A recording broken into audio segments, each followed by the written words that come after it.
প্রিয় শিক্ষার্থী বন্ধুরা, আজকে আমরা আলোচনা করতে যাচ্ছি আমাদের পাঠ্য বইয়ের নমুনা প্রশ্ন থেকে নবম অধ্যায় রেওয়ামিলের কিছু সংক্ষিপ্ত প্রশ্নোত্তর।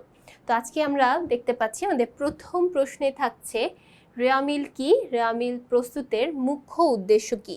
দেখো, রেওয়ামিলটা খুবই সহজ একটা পার্ট। আমাদের পুরো হিসাব বিজ্ঞানে যতগুলো অধ্যায় আছে তার মধ্যে থেকে রেওয়ামিলটা একটু মোটামুটি খুবই সহজ একটা পার্ট আমরা বলতে পারি। তবে এখানে কিছু খুবই গুরুত্বপূর্ণ থিওরি আছে। এই থিওরিগুলো কিন্তু আমাদের খুব ভালো করে পড়তে হবে, কারণ এই থিওরিগুলো থেকে আমাদের সংক্ষিপ্ত প্রশ্নগুলো চলে আসে।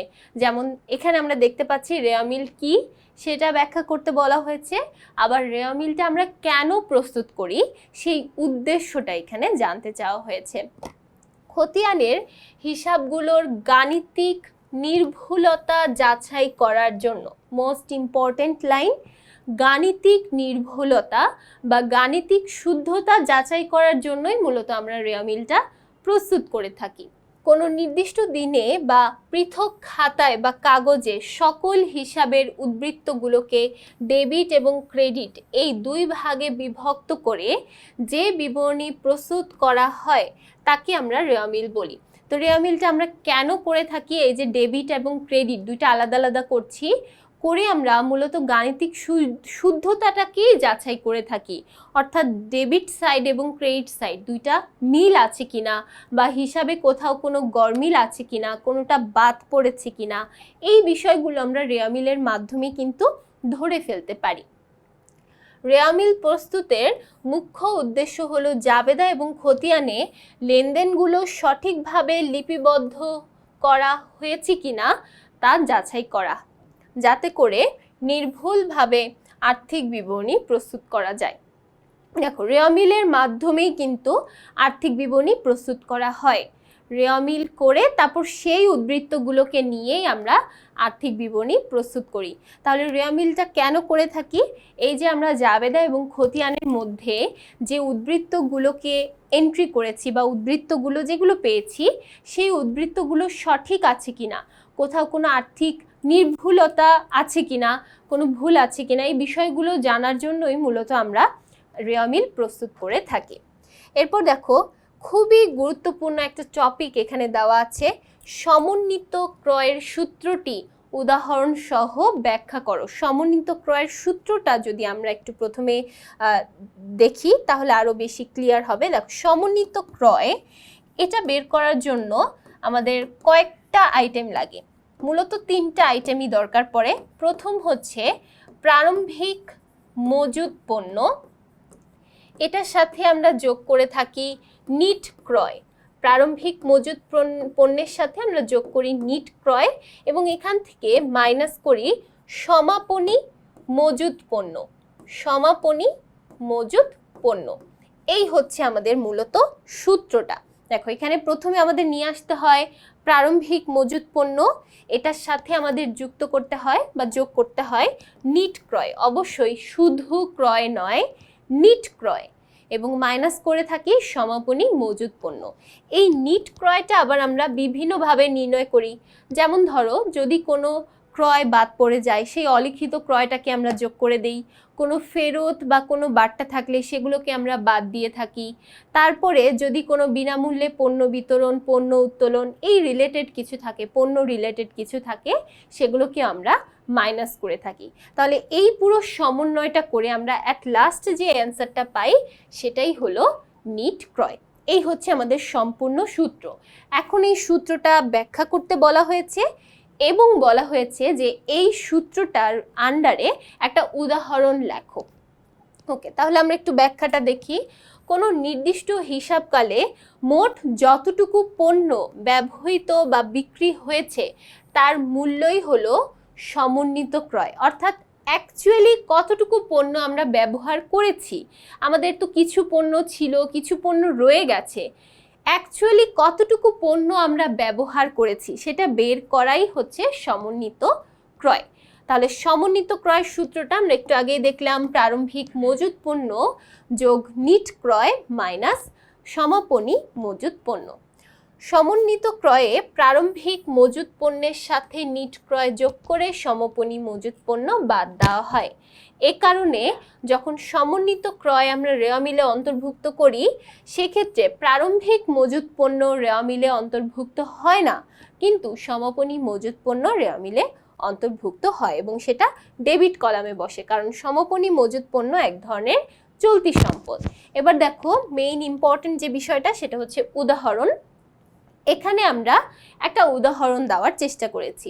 প্রারম্ভিক মজুত পণ্য ধরো 15,000 টাকা, তারপর ক্রয় হচ্ছে 25,000 টাকা, অলিখিত ক্রয় 5,000 টাকা, ক্রয় ফেরত 2,000 টাকা এবং সমাপনী মজুত পণ্য 10,000। ওকে, তাহলে দেখো প্রথমে আমাদের নির্ণয় করতে হবে নিট ক্রয়, কারণ এই ক্রয়ের সাথে অনেকগুলো কাজ আছে। তাহলে নিট ক্রয় আমরা কিভাবে বের করব? আমাদের যে ক্রয় আছে 25,000, সেই 25,000-এর সাথে আমরা যোগ করব 5,000, কারণ অলিখিত বলা হয়েছে, অর্থাৎ ক্রয়টা অন্তর্ভুক্ত করা হয়নি, ক্রয়ের মধ্যে থেকে সেটা বাদ পড়ে গেছে। তাহলে কি সেটা আমাদের যোগ করে দেখাতে হবে। তাহলে অলিখিত ক্রয়টাকে আমরা যোগ করব এবং ক্রয় ফেরত দিয়ে দিয়েছি, ক্রয় করেছিলাম কিন্তু সেটা ফেরত দিয়ে দিয়েছি। তাহলে দেখো এই ক্রয়টা কিন্তু আর আমাদের হাতে নেই, তাই কি করব, এটাকে আমরা মাইনাস করে দিব। তাহলে মাইনাস করলাম 2,000। এখন দেখো 25,000-এর সাথে যোগ করলাম 5,000, তাহলে টোটাল হলো 30,000 টাকা। 30,000 থেকে যদি আমরা 2,000 মাইনাস করি তাহলে আমাদের নিট ক্রয় দাঁড়াচ্ছে 28,000 টাকা।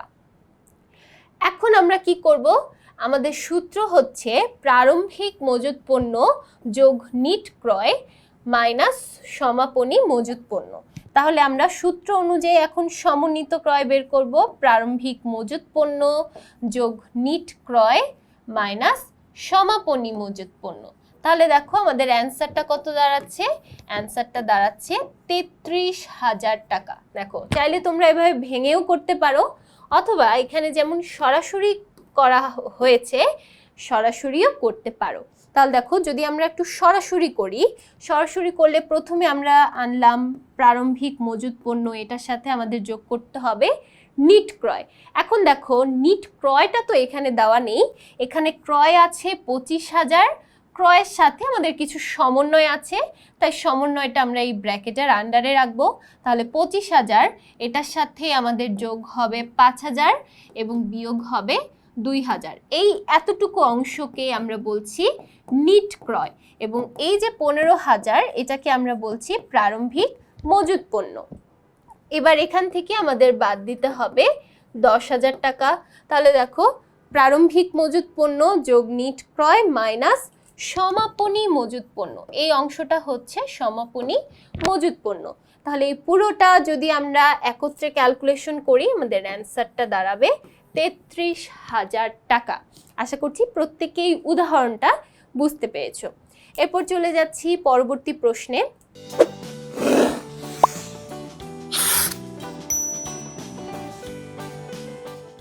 3 নম্বর প্রশ্ন, নীতিগত ভুল কি? উদাহরণ সহ লেখো।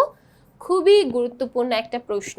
রেওয়া মিল থেকে অঙ্কটা খুবই সহজ, আমাদের যে ম্যাথগুলো আসে সেটা খুবই সহজ, কিন্তু এই যে থিওরি পার্টগুলো অর্থাৎ বিভিন্ন ভুল যেগুলো রেওয়া মিলে ধরা পড়ে না, অথবা আরও কিছু টপিক আছে কোনটা রেওয়া মিলে অন্তর্ভুক্ত হবে কোনটা রেওয়া মিলে অন্তর্ভুক্ত হবে না, এই টপিকটা থেকে আমাদের যাবতীয় এমসিকিউ প্রশ্ন এবং যাবতীয় সকল সংক্ষিপ্ত প্রশ্ন চলে আসে। তাই এটা আমাদের খুব ভালোভাবে মাথায় রাখতে হবে এবং ভালোভাবে পড়তে হবে। হিসাব বিজ্ঞান জ্ঞানের অজ্ঞতার কারণে বা হিসাব বিজ্ঞানের স্বীকৃত রীতিনীতি লঙ্ঘনের মাধ্যমে যে ভুল সংঘটিত হয় তাকেই আমরা বলে থাকি নীতিগত ভুল।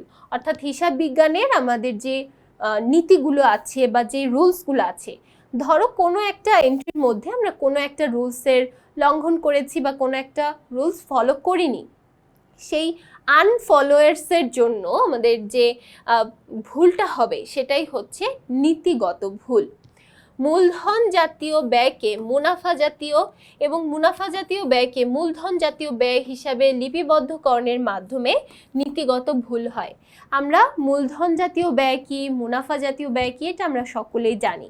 তো এই মূলধন জাতীয় ব্যয় বা মূলধন জাতীয় কোনো এন্ট্রিকে যখন আমরা মুনাফা জাতীয় হিসেবে দেখাই অথবা মুনাফা জাতীয় কোনো এন্ট্রিকে যখন আমরা মূলধন হিসেবে দেখাই, দেখো এখানেই কিন্তু আমাদের রীতিনীতির একটা লঙ্ঘন চলে আসছে। এই রীতিনীতির লঙ্ঘনের জন্য যে ভুলটা হয় সেটাই হচ্ছে নীতিগত ভুল। যেমন এখানে একটা উদাহরণ দেওয়া হয়েছে, ওই ভুলের কারণে রেওয়া মিল মিলে যাবে কিন্তু ভুল থেকে যাবে। হ্যাঁ, অবশ্যই এখানে মিলে যাবে, রেওয়া মিলটা অবশ্যই মিলবে এবং কোনো ভুল কিন্তু আমাদের সরাসরি চোখে পড়বে না, কিন্তু অ্যাকচুয়ালি এখানে একটা ভুল সংগঠিত হলো। যেমন উদাহরণ আমরা এখানে দেখতে পাচ্ছি আসবাবপত্র ক্রয়। এই যে আসবাবপত্র ক্রয়, এটা কিন্তু আমরা জানি মূলধন জাতীয় ব্যয়, মূলধন জাতীয় ব্যয়।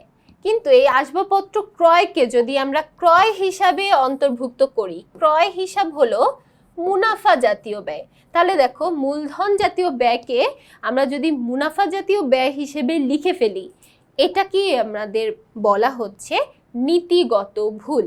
এরপর দেখো চলে যাচ্ছি আরও একটা ভুলের মধ্যে, পরিপূরক ভুল। এটাও কিন্তু আমাদের রেওয়া মিলেরই একটা ভুল। তাহলে এখন পরিপূরক ভুলটা কি?